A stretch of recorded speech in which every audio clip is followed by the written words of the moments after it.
നമസ്കാരം. Out of ഫോക്കസിലേക്ക് എല്ലാ പ്രേക്ഷകർക്കും സ്വാഗതം. കഴിഞ്ഞ കുറച്ച് ദിവസങ്ങളായി പി വി അൻവർ MLA വാർത്തകളിൽ നിറഞ്ഞു നിൽക്കുകയാണ്. നിലമ്പൂരിലെ ഫോറസ്റ്റ് ഓഫീസ് പ്രതിഷേധം, അതിനുശേഷമുള്ള അൻവറിൻ്റെ അറസ്റ്റ്, പിന്നീട് അങ്ങോട്ടുള്ള UDFൻ്റെ ഉൾപ്പെടെ പിന്തുണ, പിന്നീട് പാണക്കാട് ചെന്ന് ലീഗിനെ നേരിട്ട് കണ്ട് അവരുമായി സംസാരിച്ച് ലീഗ് നേതാക്കളുമായി സംസാരിച്ച് UDFന് തുറന്ന പിന്തുണ പ്രഖ്യാപിക്കുകയാണ്. പിന്നീടുള്ള ചോദ്യം UDFിലേക്ക് തിരിച്ചു വരികയാണോ അൻവർ എന്നുള്ളതായിരുന്നു. ഏറ്റവും ഒടുവിൽ കൊൽക്കത്തയിൽ പോയി TMCക്കൊപ്പം എന്ന് പറയുകയാണ് PV അൻവർ. എന്താണ് അൻവറിൻ്റെ ലക്ഷ്യം എന്നാണ് പരിശോധിക്കേണ്ടത്. അജിം സർ, ഈ സൂചിപ്പിച്ചതുപോലെ ഇനിയിപ്പോൾ UDFിലേക്കോ എന്നുള്ളൊരു ചോദ്യമുണ്ടായിരുന്നു. ഈ DMKയിലേക്ക് പോകുന്നു, DMKയുമായി ലയിക്കുന്നു എന്നൊക്കെ തുടക്കഘട്ടത്തിൽ പറഞ്ഞപ്പോൾ അത് അത്ര എളുപ്പമല്ല എന്നുള്ള കാര്യം പിന്നീട് അൻവറിന് തന്നെ മനസ്സിലായതാണ്. അങ്ങനെ UDFുമായി ചേരാനുള്ളൊരു തീരുമാനത്തിലേക്ക് എത്തുന്നു. പക്ഷേ അതും പൂർണ്ണമായി ഫലം കാണാത്തൊരു സാഹചര്യത്തിലാണോ ഇനിയിപ്പോൾ TMCയിലേക്ക് പോയിക്കൊള്ളാം എന്നുള്ളൊരു തീരുമാനം? കഴിഞ്ഞ ദിവസം അദ്ദേഹം ജാമ്യത്തിലിറങ്ങി പുറത്തു വന്ന സമയത്ത് UDF അദ്ദേഹത്തെ പിന്തുണയ്ക്കുന്നു, അതുപോലെ പാണക്കാട്ട് അദ്ദേഹം പോകുന്നു. അങ്ങനെയൊക്കെ ചെയ്യുമ്പോഴും UDFിലേക്കുള്ള അൻവറിൻ്റെ പ്രവേശം അത്ര എളുപ്പമല്ലാത്തതിന് കാരണം അൻവർ ഉന്നയിക്കുന്ന രാഷ്ട്രീയം UDFന് സ്വീകാര്യമല്ലാത്തതുകൊണ്ടോ അൻവറിനെ ഉൾക്കൊള്ളാൻ ഇനി കോൺഗ്രസിന് മടിയുള്ളതുകൊണ്ടോ ഒന്നുമല്ല. VD സതീശൻ പോലും പറഞ്ഞല്ലോ, എൻ്റെ ഇഷ്ടാനിഷ്ടങ്ങളെക്കാൾ പ്രധാനം രാഷ്ട്രീയമാണ് എന്ന് അദ്ദേഹം പറയുകയും ചെയ്തു. പ്രശ്നം നിലമ്പൂർ സീറ്റാണ്.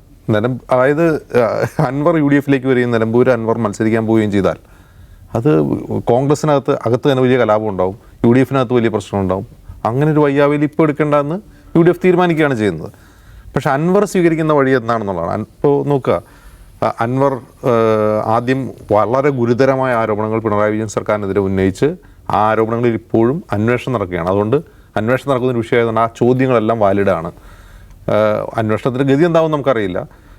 ഇപ്പോൾ നോക്കുക, ഇപ്പോൾ വിജിലൻസ് MR അജിത് കുമാറിനെതിരായിട്ടുള്ള അനധികൃത സ്വത്തുമാനത്തിൽ അന്വേഷണം നടത്തി ക്ലീൻ ചിറ്റ് കൊടുത്തിരുന്നു. ആ റിപ്പോർട്ട് വിജിലൻസ് മേധാവി ഇന്ന് തള്ളിയിരിക്കുകയാണ്.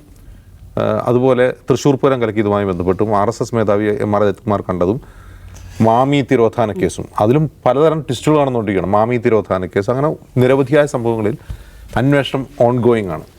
അങ്ങനെ അദ്ദേഹം ഉയർത്തിവിട്ട രാഷ്ട്രീയ ചോദ്യങ്ങൾക്ക് ഉത്തരം കിട്ടാതിരിക്കുന്ന ഒരു സമയത്ത് ആ ഉത്തരം കിട്ടാതിരിക്കുന്നത് അൻവറിൻ്റെ പൊളിറ്റിക്കൽ വാല്യൂ കൂട്ടുകയാണ് ചെയ്യുന്നത്. അദ്ദേഹം ഉയർത്തിവിട്ട ഗൗരവമായ പ്രശ്നങ്ങൾ എയറിൽ നിൽക്കുന്നു, അദ്ദേഹം LDFിൽ നിന്ന് പുറത്തിറങ്ങി നിൽക്കുന്നു എന്നുള്ള അദ്ദേഹത്തിൻ്റെ രാഷ്ട്രീയമായ വെയിറ്റേജ് കൂട്ടുകയാണ് ചെയ്യുന്നത്. അദ്ദേഹം എന്താ ചെയ്യാൻ പോകുന്നത്? അദ്ദേഹം ആദ്യം പോയി DMK എന്ന് പറയുന്ന ഒരു പാർട്ടി, DMKയിൽ ലയിക്കാൻ പോകുന്നു, DMK നേതാക്കളെ കാണുന്നു. അപ്പോൾ പാർട്ടി മാറിയ പ്രശ്നമാണ്. അപ്പോൾ അദ്ദേഹം DMK, democratic movement of Kerala എന്ന് പറഞ്ഞ പുതിയൊരു പാർട്ടിയോ സംഘടനയോ ഉണ്ടാക്കുന്നു. ആ സംഘടന ആലത്തൂർ തെരഞ്ഞെടുപ്പിലും പാലക്കാട് തെരഞ്ഞെടുപ്പിലും പോയി സാന്നിധ്യം അറിയിക്കാൻ ശ്രമിക്കുന്നു. അതങ്ങനെ അത്ര ക്ലിക്കാവുന്നില്ല. തൊട്ടുടനെ അദ്ദേഹം അപ്രസക്തനാവുന്നു എന്ന് തോന്നി 2 മാസം അദ്ദേഹം മാധ്യമങ്ങളിൽ നിന്നും വാർത്തകളിൽ നിന്നും മാറി നിൽക്കുന്ന ഒരു സമയത്ത് അദ്ദേഹം ഈ വന്യജീവി പ്രശ്നം ഉയർത്തിപ്പിടിച്ചു, മാൻ അനിമൽ കോൺഫ്ലിക്റ്റ് എന്ന വിഷയം ഉയർത്തിപ്പിടിച്ചുകൊണ്ട് അദ്ദേഹം പ്രക്ഷോഭ രംഗത്തേക്ക് ഇറങ്ങുന്നു. DF ഓഫീസ് ആക്രമിക്കുന്നു. അന്ന് രാത്രി അദ്ദേഹത്തെ വീട് വളഞ്ഞ് അറസ്റ്റ് ചെയ്യുന്നു. അപ്പോൾ നമ്മൾ വിചാരിക്കുന്നത് എന്താണ്? ആ അറസ്റ്റോടുകൂടി വീണ്ടും അൻവറിൻ്റെ വഴി തെളിഞ്ഞിരിക്കുകയാണെന്ന് നമ്മൾ പ്രഡിക്റ്റ് ചെയ്യുമ്പോൾ പിറ്റേ ദിവസം അദ്ദേഹം പറയുന്നത് ഞാൻ UDFിനൊപ്പം നിൽക്കാൻ പോവുകയാണെന്ന് പറയുകയാണ്. യഥാർത്ഥത്തിൽ അത് വളരെ സ്പോണ്ടേനിയസ് ആയിട്ടുള്ള, വളരെ ഇമോഷണൽ ആയിട്ടുള്ള, വളരെ അപക്വമായിട്ടുള്ള രാഷ്ട്രീയ തീരുമാനമാണ്. അദ്ദേഹത്തിൻ്റെ രാഷ്ട്രീയ പക്വതയില്ലായ്മയാണ് കാണിക്കുന്നത്. അതായത് അദ്ദേഹം ഒരു വിഷയം ഉന്നയിച്ചു, അദ്ദേഹം സമരം ചെയ്തു. ഇപ്പോൾ UDF ആര്യാടൻ ഷൗക്കത്ത് പറയുന്നത് എന്താണ്? ഈ വന്യജീവി പ്രശ്നത്തിൽ ഞങ്ങൾ കോൺഗ്രസ് വാഹനജാഥ പ്രഖ്യാപിച്ചിരിക്കുകയാണ്, ഞങ്ങൾ കാൽനടയാട നടത്തിയിട്ടുണ്ട്, ആ സമയത്തൊന്നും അൻവറിനെ കണ്ടിട്ടില്ല. അതായത് കോൺഗ്രസ് ചെയ്യുന്ന സമരങ്ങൾ ആരും ശ്രദ്ധിക്കുന്ന പോലുമില്ല. അങ്ങനെ ഒരു സമരം നടക്കുന്നുണ്ടോയെന്ന് ആർക്കും അറിയില്ല. പക്ഷെ അൻവർ നടത്തിയ ഒരു സമരം ശ്രദ്ധിക്കപ്പെടുകയും അദ്ദേഹം അറസ്റ്റിലാവുകയും ചെയ്യുന്നു. അദ്ദേഹം പുറത്തിറങ്ങി വന്നിട്ട് പറയുകയാണ് ഞാൻ UDFിനൊപ്പമാണെന്ന് പറയുന്നത്. അത് വളരെ അപക്വവും വളരെ സ്പോണ്ടേനിയസും ആയിട്ടുള്ള രാഷ്ട്രീയ തീരുമാനമാണ്. എന്നിട്ട് അത് നടക്കില്ല എന്ന് കഴിഞ്ഞ രണ്ട് ദിവസമായിട്ടുള്ളൂ. നടക്കില്ല എന്ന് കാണുമ്പോൾ തൊട്ടുടനെ കൽക്കത്തയിൽ പോയിട്ട് അദ്ദേഹം TMC അംഗത്വം സ്വീകരിക്കുന്നു. എന്നിട്ട് പറയുന്നു 28+12 40 MP-മാരുണ്ട് TMCക്ക്. ഈ പ്രശ്നം വന്യജീവി പ്രശ്നം പാർലമെൻറ്റിൽ ഉന്നയിക്കാൻ അവർ മതി, ആ പ്രശ്നം ഞങ്ങൾ ഏറ്റെടുക്കാൻ പോവുകയാണെന്ന് പറയുന്നു. ഇത് പശ്ചിമ ബംഗാളിലെ വന്യജീവി പ്രശ്നത്തെക്കുറിച്ചല്ല നമ്മൾ ചർച്ച ചെയ്യുന്നത്.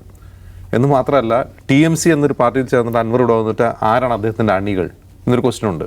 കാരണം TMC എന്നുള്ളൊരു വലിയ പാർട്ടിയാണ്, കേരളത്തിലധികം സ്വാധീനമില്ലാത്തൊരു വലിയ പാർട്ടിയാണ്.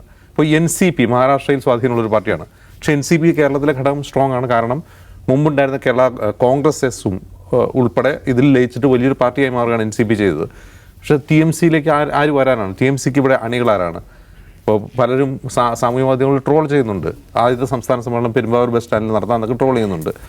അതാണ് അതിൻ്റെ അവസ്ഥ. അതെ, കേരളത്തിലെ ബംഗാളികൾക്ക് ഇനി മലയാളി നേതാവ് എന്നൊക്കെ പറഞ്ഞ് ഒരുപാട് ട്രോൾസ്. യെസ്, ഇപ്പോൾ വനം വന്യജീവി പ്രശ്നം പരിഹരിക്കേണ്ടത് സംസ്ഥാന സർക്കാരും കേന്ദ്രവും കൂടി, കേന്ദ്രമാണ് മെയിനായിട്ട് ചെയ്യേണ്ടത്. സംസ്ഥാന സർക്കാരിനും അതിൻ്റെ റോളുണ്ട്. കാരണം പുതിയ വന നിയമ ഭേദഗതിയിലൊക്കെ സംസ്ഥാന സർക്കാരിനാണ് റോള്. അപ്പോൾ ആ വിഷയത്തിൽ ഒരു സമ്മർദ്ദം ചെലുത്താൻ പശ്ചിമ ബംഗാളിൻ്റെ ഒരു പാർട്ടിയിൽ പോയി ചേരുക എന്ന് പറഞ്ഞാൽ അത് അതിൻ്റെ ഒരു ലോജിക്ക് നമുക്ക് മനസ്സിലാവുന്നില്ല. ഇവിടെ എന്തെങ്കിലും തരത്തിൽ കേരളത്തിൽ സ്വാധീനമുള്ളൊരു പാർട്ടിയാണെങ്കിൽ ദാറ്റ്സ് ഫൈൻ. പക്ഷേ ഇത് പശ്ചിമ ബംഗാളിലെ ഒരു പാർട്ടിയിൽ അവിടെയുള്ള എം പിമാർ കേരളത്തിലെ പ്രശ്നത്തിന് വേണ്ടി പാർലമെൻറ്റിൽ സമ്മർദ്ദം ചെലുത്തുമെന്നാണ് അദ്ദേഹം പ്രഖ്യാപിക്കുന്നത്. അത് സെൻസ് ചെയ്യും, നമുക്ക് മനസ്സിലാവുന്നില്ല അതിൻ്റെ ഒരു ഉദ്ദേശം എന്താണെന്നുള്ളത്. ഇപ്പോൾ ഇനിയിപ്പോൾ എന്താണ് അദ്ദേഹം ചെയ്യാൻ പോകുക? അപ്പോൾ തൃണമൂൽ കോൺഗ്രസ് എന്ന പാർട്ടിക്ക് കേരളത്തിൽ വേരുകൾ ഉണ്ടാക്കണം. അത് എവിടെ ഉണ്ടാക്കും? നിലമ്പൂർ ഉണ്ടാക്കുമോ? അതോ മലപ്പുറം ജില്ലയിൽ ഉണ്ടാക്കുമോ? അതുപോലെ കേരളത്തിൽ എല്ലായിടത്തും ഉണ്ടാക്കാൻ പോവുകയാണോ? എന്താണ് ആ പാർട്ടി കേരളത്തിൽ ചെയ്യാൻ പോകുന്നത്? ഇങ്ങനെയുള്ള ഒരുപാട് ക്വസ്റ്റ്യൻസ് ഉണ്ട്. ഞാനിപ്പോഴും വിചാരിക്കുന്നില്ല ഈ TMC എന്നുള്ളത് അൻവറിൻ്റെ അവസാന അഭയസ്ഥാനമാണെന്ന്. അത് അദ്ദേഹം ഓരോന്നിങ്ങനെ പരീക്ഷിച്ച് നോക്കുകയാണ്, എവിടെയെങ്കിലും ക്ലിക്കാവും. പഞ്ചായത്ത് തെരഞ്ഞെടുപ്പ് വരാൻ പോകുന്നു. യഥാർത്ഥത്തിൽ ഇനി പഞ്ചായത്ത് തെരഞ്ഞെടുപ്പ് ലക്ഷ്യം വെച്ചാണല്ലോ അൻവർ പ്രവർത്തിക്കേണ്ടത്. അപ്പോൾ അൻവർ ഉന്നയിക്കുന്ന ഏറ്റവും അവസാനം ഉന്നയിച്ചൊരു പ്രശ്നം, ആദ്യം ഉന്നയിച്ച പ്രശ്നങ്ങൾ അന്വേഷണത്തിൽ നിൽക്കുകയാണ്. അവസാനം ഉന്നയിച്ച പ്രശ്നം ഈ മാൻ അനിമൽ കോൺഫ്ലിക്റ്റ് എന്ന പ്രശ്നം കേരളത്തിൽ ഒരുപാട് മണ്ഡലങ്ങൾ, ഒരുപാട് ജില്ലകളെ ബാധിക്കുന്ന ഒരു വിഷയമാണ്. ആ വിഷയം എന്നിരിക്കെ വരാൻ പോകുന്ന പഞ്ചായത്ത് തിരഞ്ഞെടുപ്പിൽ അതൊരു മുഖ്യ തെരഞ്ഞെടുപ്പ് അജണ്ടയായി തെരഞ്ഞെടുപ്പ് പ്രമേയമായി എടുത്ത് അൻവറിനൊരു പാർട്ടിയും വേണ്ട, അൻവർ തന്നെ ഒരു പാർട്ടിയായി മാറിക്കൊണ്ട് ഇപ്പോൾ DMK എന്ന അദ്ദേഹത്തിൻ്റെ പേര് അത് തന്നെ എടുത്തിട്ട് അദ്ദേഹം പ്രചാരണം നടത്തുകയും വരാൻ പോകുന്ന പഞ്ചായത്ത് തിരഞ്ഞെടുപ്പിനെ നേരിടുകയും കുറേയധികം പഞ്ചായത്തുകളെങ്കിലും പിടിക്കാൻ കഴിഞ്ഞാൽ, ഒന്നും വേണ്ട ഈ നിലമ്പൂർ മണ്ഡലത്തിനുള്ള പഞ്ചായത്തുകൾ പിടിക്കുക. ഇപ്പം നിലവിൽ അത് LDF പിടിച്ചിരിക്കുകയാണ്. അത് അൻവറിന് പിടിക്കാൻ കഴിഞ്ഞു എന്ന് തന്നെ കരുതുക, അൻവറിൻ്റെ സ്ഥാനാർത്ഥികൾ പിടിക്കാൻ കഴിയുമെന്ന് തന്നെ കരുതുക. അങ്ങനെ ഒരു ഒരു ബേസ് ഉണ്ടാക്കിയെടുക്കുകയായിരുന്നു അദ്ദേഹം ചെയ്യേണ്ടിയിരുന്നതെന്നാണ് എനിക്ക് തോന്നുന്നത്. അങ്ങനെയാണ് സാധാരണ ചെയ്യാറ് ആളുകൾ. ഇതങ്ങനെയൊന്നും ചെയ്യാതെ എവിടെയോ ഉള്ളൊരു ബംഗാളി പാർട്ടി കേരളത്തിലേക്ക് കൊണ്ടുവരാൻ ശ്രമിക്കുന്നു. അത് അടുത്ത തദ്ദേശ തെരഞ്ഞെടുപ്പിൽ അൻവറിന് എന്ത് നേട്ടം ഉണ്ടാക്കും? ഇനി വരാൻ പോകുന്ന അസംബ്ലി തെരഞ്ഞെടുപ്പിൽ അദ്ദേഹത്തിൻ്റെ ലക്ഷ്യം ഡെസ്റ്റിനേഷൻ UDF ആണെങ്കിൽ അതുകൊണ്ട് തൃണമൂലിൽ ചേർന്നുകൊണ്ട് എന്താണ് പ്രത്യേക അഡ്വാൻറ്റേജ് ഉണ്ടാകുന്നത്? അത് അദ്ദേഹം ചിന്തിക്കേണ്ടതാണ്. ഇനി അദ്ദേഹത്തിൻ്റെ ഉപദേശകരാരെങ്കിലും ഇങ്ങനെ പറഞ്ഞു മലപ്പുറം ഭാഷയിൽ പറഞ്ഞ് മൂച്ചുമേ കയറ്റാന്ന് കേട്ടില്ലേ, എന്തെങ്കിലുമൊക്കെ ചെയ്യുന്നതാണെന്ന് നമുക്ക് അറിയില്ല. അതിൻ്റെ ഒരു ലോജിക്ക് എനിക്ക് മനസ്സിലായിട്ടില്ല ഇതുവരെ. പക്ഷെ അതിപ്പോൾ അജിംസ് പറഞ്ഞതുപോലെ തന്നെ എന്താണ് അൻവർ ഉദ്ദേശിക്കുന്നത് എന്നുള്ള കാര്യത്തിലൊരു വ്യക്തത വരാനുണ്ട്. നമുക്കറിയാം ഏറ്റവും ഒടുവിൽ ഇപ്പോൾ ദീദിയിൽ അഭയം തേടിയിരിക്കുകയാണ്. 2 ദിവസം മുമ്പ് നമ്മൾ അൻവറിൻ്റെ വിഷയത്തെക്കുറിച്ച് പറഞ്ഞപ്പോൾ നിഷാദ് തന്നെ പറയുന്നുണ്ട്, ഏതായാലും തെരഞ്ഞെടുപ്പ് വരെ അൻവറിനെ UDFിലേക്ക് എടുക്കുക എന്നുള്ളത് ഇങ്ങനെ നീട്ടി കൊണ്ടുപോകും UDF എന്നുള്ള കാര്യം ഉറപ്പായിരുന്നു. ഇപ്പോൾ ഇങ്ങനെയൊരു തീരുമാനത്തിലേക്ക് വന്നതിലൂടെ എന്താണ് അൻവർ ഈ രാഷ്ട്രീയ ലക്ഷ്യം വെക്കുന്നത്? അൻവറിന് രാഷ്ട്രീയത്തിൽ ഒരുപാട് ദൂരം മുന്നോട്ട് പോകാനുള്ള ആഗ്രഹവും ലക്ഷ്യമൊക്കെ ഉണ്ട്. പക്ഷേ അതിന് അദ്ദേഹം തിരഞ്ഞെടുക്കുന്ന വഴി എന്തുമാത്രം ശരിയാണെന്നുള്ളതാണ് ഇവിടുത്തെ മൗലികമായ ചോദ്യം. അപ്പോൾ അത് നമുക്ക് അത്ഭുതം ഉണ്ടാക്കുന്ന കാര്യം, എന്തിനാണ് അദ്ദേഹം തിടുക്കപ്പെട്ട് പശ്ചിമ ബംഗാളിലെ ഒരു പാർട്ടിയെ പോയി അഫിലിയേറ്റ് ചെയ്യുന്നത്? അതിൻ്റെ ആവശ്യം എന്താണെന്നതാണ്. അതിൻ്റെ ആവശ്യം എന്താണെന്നാണ് ബേസിക് ക്വസ്റ്റ്യൻ. അതാണ് കാരണം അൻവർ ഉയർത്തിക്കൊണ്ടുവരുന്ന രാഷ്ട്രീയം, അൻവർ എന്ന് പറയുന്ന വ്യക്തി ഉയർത്തുന്ന രാഷ്ട്രീയം, അൻവറിൻ്റെ വ്യക്തി അയാളുടെ നിലക്കുള്ള അയാളുടെ പ്രൊഫൈൽ, അതിനാണ് ഇവിടുത്തെ ഇപ്പോഴത്തെയും വിൽപ്പന മൂല്യം ഉണ്ടെങ്കിലുള്ളത്. അല്ലാതെ അൻവർ ഏതെങ്കിലും പാർട്ടിയുമായി ചേർന്ന് നിൽക്കുന്നതുകൊണ്ട് കിട്ടുന്നതല്ലാതെ അൻവർ CPIMൻ്റെ ഭാഗമായി നിൽക്കുമ്പോഴും അദ്ദേഹത്തിൻ്റെ വ്യക്തിപരമായ ഇൻവെസ്റ്റ്മെൻറ്റും വ്യക്തിപരമായ പ്രൊഫൈലും കൊണ്ടാണ് അദ്ദേഹം വിജയിച്ചിട്ടുള്ളതെന്ന് കാണണം. അത് അദ്ദേഹം ആദ്യം മനസ്സിലാക്കുകയായിരുന്നു വേണ്ടിയിരുന്നത്. ഞാൻ CPIMുമായിട്ടുള്ള ബാന്ധവം ഉപേക്ഷിച്ചിറങ്ങി വന്നു, എനിക്ക് അടിയന്തരമായി വേറെ ഏതെങ്കിലും ഒരു പാർട്ടി വേണം എന്നൊരു തിടുക്കം അദ്ദേഹത്തിന് എന്തിനാണെന്ന് എനിക്ക് തോന്നുന്ന സംശയം. അദ്ദേഹം ആദ്യം പോയി DMKയുമായി സഖ്യം ഉണ്ടാക്കാൻ ശ്രമിക്കുന്നു, DMKയിൽ ചേരാൻ ശ്രമിക്കുന്നു. എന്തിനാണത്? അതിൻ്റെ ഒന്നും ആവശ്യമില്ല. അദ്ദേഹം അല്ലാതെ ഒറ്റയ്ക്ക് അൻവർ എന്ന് പറയുന്ന നേതാവ് എന്തുമാത്രം സ്വീകാര്യനായ ഒരു നേതാവാണ് സ്വന്തം തട്ടകത്തിൽ നിന്ന് അദ്ദേഹം ഒറ്റയ്ക്ക് നിന്ന് പ്രൂവ് ചെയ്യണമായിരുന്നു. അതിനുശേഷം സ്വന്തമായ ഒരു പാർട്ടി പ്രഖ്യാപിക്കുകയോ അല്ലെങ്കിൽ ആ പ്രൂവ് ചെയ്തതിന് ശേഷം അത് വെച്ചിട്ട് ബാർഗെയിനിങ് പവർ വെച്ചിട്ട് ഒരു പാർട്ടിയിൽ കൊള്ളാവുന്ന അക്കോമഡേഷൻ നേടുകയോ ആയിരുന്നു ചെയ്യേണ്ടിയിരുന്നത്. അല്ലാതെ എവിടെ നിന്നെങ്കിലും ഒരു പാർട്ടി, ഏതെങ്കിലും ഒരു പാർട്ടി കിട്ടുക, ആ പാർട്ടിയിൽ പോയി ജോയിൻ ചെയ്യുക എന്ന് തിടുക്കം അദ്ദേഹത്തിന് ആവശ്യം ഉണ്ടായിരുന്നില്ല. കാരണം എന്താണ്? അദ്ദേഹം ജോയിൻ ചെയ്യുന്നെങ്കിൽ കോൺഗ്രസുമായി അഫിലിയേറ്റ് ചെയ്യണമായിരുന്നു, അല്ലെങ്കിൽ കോൺഗ്രസുമായി ചേരണമായിരുന്നു. കാരണം എന്താണ്? കേരളത്തിലെ ജനങ്ങളുടെ ദൈനംദിന രാഷ്ട്രീയ വൈകാരികതയുമായി ചേർന്ന് നിൽക്കുന്ന പാർട്ടിയാണ് കോൺഗ്രസ്. അതിനൊപ്പം ചേർന്നാൽ അതിൻ്റെ അഡ്വാൻറ്റേജ് ഉറപ്പായും കിട്ടും. എന്ന് മാത്രമല്ല, കോൺഗ്രസ്സിന് കേരളത്തിലെ എല്ലാ മണ്ഡലത്തിലും സ്വാധീനമുള്ള പാർട്ടിയാണ്. അല്ലെങ്കിൽ വേറെ ഏതെങ്കിലും ഇപ്പം മുസ്ലിം ലീഗിൻ്റെ ഭാഗമാക്കിയാൽ മലബാർ പൊളിറ്റിക്സ് നടത്തുന്നതിന് അതിൻ്റെ സാധ്യതകളുണ്ട്. അല്ലാതെ തൃണമൂൽ കോൺഗ്രസിനെ കേരളത്തിലേക്ക് കൊണ്ടുവരിക വഴി അദ്ദേഹത്തിന് ഒരു ഇലക്ട്രൽ പൊളിറ്റിക്സിൽ ഒന്നും കിട്ടാനില്ല. അത് മാത്രമല്ല, ആളുകൾ അവമതിക്കും. നേരത്തെ പറഞ്ഞില്ല, അതായത് പശ്ചിമ ബംഗാളിലെ ഒരു പാർട്ടിയാണ് TMC. അതൊരു നാഷണൽ പാർട്ടി പോലുമല്ല. പശ്ചിമ ബംഗാളിൻ്റെ ബംഗ്ലാദേശീയത പശ്ചിമ ബംഗാളിൻ്റെ ഒരു പ്രാദേശിക ദേശീയതയ്ക്കകത്ത് നിൽക്കുന്ന ഒരു പാർട്ടിയാണ്. ആ പാർട്ടി അതിന് പുറത്തേക്ക് വളരാൻ പറ്റിയിട്ടില്ല. ഒഡീഷയിലെ പാർട്ടി ഉള്ളതുപോലെ DMK ഉള്ളതുപോലെ അങ്ങനെ മറ്റ് പല സംസ്ഥാനങ്ങളിലുമുള്ള ഓരോ സംസ്ഥാനങ്ങളിലും ഓരോ പാർട്ടികളുണ്ടല്ലോ, ആന്ധ്രയിലുള്ളതുപോലെ തെലങ്കാനയിലുള്ളതുപോലെ അതുപോലൊരു പാർട്ടിയാണത്. ആ പാർട്ടിയിൽ അഫിലിയേറ്റ് ചെയ്ത് കേരളത്തിൽ എന്തെങ്കിലും ചെയ്ത് കളയാം, അതിൻ്റെ ഒരു അഡ്വാൻറ്റേജ് TMC നേതാവായ അൻവറിനെ നമുക്ക് പ്രത്യേകമായി പരിഗണിക്കണമെന്നും മലയാളി വിചാരിക്കുകയില്ല. അപ്പോൾ അൻവർ ചെയ്യേണ്ടിയിരുന്നത് സ്വന്തം അൻവർ എന്ന വ്യക്തി എന്ന നിലയ്ക്കുള്ള അദ്ദേഹത്തിൻ്റെ ബ്രാൻഡ് വികസിപ്പിക്കാനുള്ള പണിയെടുക്കുകയായിരുന്നു ചെയ്യുന്നത്. അത് അദ്ദേഹത്തിന് എന്തോ ഭയമാണെന്ന് തോന്നുന്നു. ഞാൻ ഒറ്റയ്ക്ക് നിന്നാൽ ആളുകളെ അംഗീകരിക്കാൻ ബുദ്ധിമുട്ടുമോ എന്ന ഭയം. അത് അംഗീകരിക്കുമോ ഇല്ലെന്ന് അദ്ദേഹം പ്രൂവ് ചെയ്യേണ്ട കാര്യമാണ്. അതിപ്പോൾ TMCയുടെ കൂടെ വന്നിട്ടാലും അല്ലാതായാലും അതിൻ്റെ വാല്യൂ എന്താണെന്ന് അദ്ദേഹം പരീക്ഷിച്ച് വിജയിപ്പിക്കണം. രണ്ടാമത്തെ ഒരു കാര്യമുള്ളത്, നേരത്തെ ഞാൻ പറഞ്ഞതാണ്, അൻവർ CPM LDF സർക്കാരിൻ്റെ ഒരു ഭരണപരമായ സമീപന പ്രശ്നത്തിനകത്തെ ഒരു ഇഷ്യൂ ഉന്നയിച്ചുകൊണ്ടാണ് തെറ്റിയാണ് അദ്ദേഹം പുറത്തിറങ്ങി വരുന്നത്.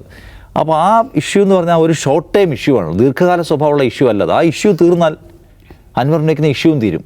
അങ്ങനെ ആയിരിക്കാൻ പാടില്ല അദ്ദേഹം ഒരു പൊസിഷൻ എടുക്കേണ്ടത്. ഇപ്പം CPMനകത്ത് അവരുടെ പോലീസിനകത്ത് RSSൻ്റെ ചില പ്രശ്നങ്ങളുണ്ട് എന്ന് പറഞ്ഞാൽ RSS പ്രശ്നം പരിഹരിക്കപ്പെട്ട അൻവറിൻ്റെ എക്സിസ്റ്റൻസ് അവസാനിക്കുന്ന നിലവരുമല്ലോ.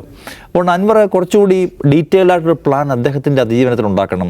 എന്തൊക്കെ വിഷയങ്ങൾ എടുത്തുകൊണ്ടാണ് അദ്ദേഹം സംസാരിക്കാൻ പോകുന്നത്, തൻ്റെ തട്ടകം ഏതാണ്, അവിടുത്തെ ജീവിത പ്രശ്നങ്ങൾ എന്താണ്, അതിൽ ഫോക്കസ് ചെയ്യുക. അതിൻ്റെ കൂടെ പാലക്കാട് പോയി മത്സരിക്കുക, അതിൻ്റെ കൂടെ പോയി ചേലക്കര, അതൊന്നും ആയിരുന്നില്ല അദ്ദേഹം ചെയ്യേണ്ടിയിരുന്നത്.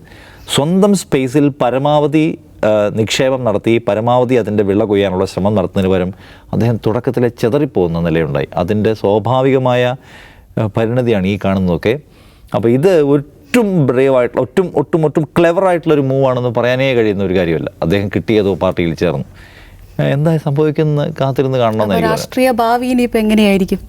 രാഷ്ട്രീയ ഭാവി എന്ന് പറയുമ്പോൾ നേരത്തെ ഈ പറഞ്ഞ അൻവർ ബ്രാൻഡ് അവിടെ നിൽക്കുന്നുണ്ട്. അൻവർ ബ്രാൻഡ് അദ്ദേഹത്തിന് നിലമ്പൂരിൽ എന്തുമാത്രം പ്രവർത്തിപ്പിക്കാൻ കഴിയും. ഇപ്പോൾ കൊണ്ടുവന്ന ഈ വൈൽഡ് വന്യജീവി മനുഷ്യ സംഘർഷം പോലുള്ള പ്രശ്നം ഇപ്പോഴും സാധ്യതയുള്ള പ്രശ്നമാണ്. ആ പ്രശ്നത്തെ അദ്ദേഹത്തിന് എന്തുമാത്രം ജെനുവിൻ സ്വഭാവത്തിൽ വികസിപ്പിക്കാൻ കഴിയുന്നു എന്നതൊരു പ്രധാനപ്പെട്ട സംഗതിയാണ്. അത് വികസിപ്പിക്കാൻ കഴിഞ്ഞാൽ അദ്ദേഹത്തിന് മുന്നോട്ട് പോകാനും സാധ്യതയുണ്ട്. അപ്പോൾ അത് ആ വിഷയമൊക്കെ ഏറ്റെടുക്കുന്നതിന് തൃണമൂൽ കോൺഗ്രസിനൊന്നും ആവശ്യമില്ല എന്നാണ് എനിക്ക് തോന്നുന്നത്. ആളുകൾ കുറച്ചുകൂടെ പ്രാധാന്യത്തോടെ അൻവറിനെ കാണുന്ന തരത്തിലുള്ള സ്റ്റെപ്സ് എടുക്കാൻ അൻവറിന് കഴിയട്ടെ. അതെ, ഈ സൂചിപ്പിച്ചതുപോലെ തന്നെ ഒറ്റയ്ക്ക് നിന്ന് മുന്നോട്ട് പോവുക തന്നെയായിരുന്നു അൻവർ വേണ്ടിയിരുന്നത്. ഇനിയിപ്പോൾ കണ്ടറിയണം അടുത്ത നീക്കം എന്തായിരിക്കുമെന്ന്.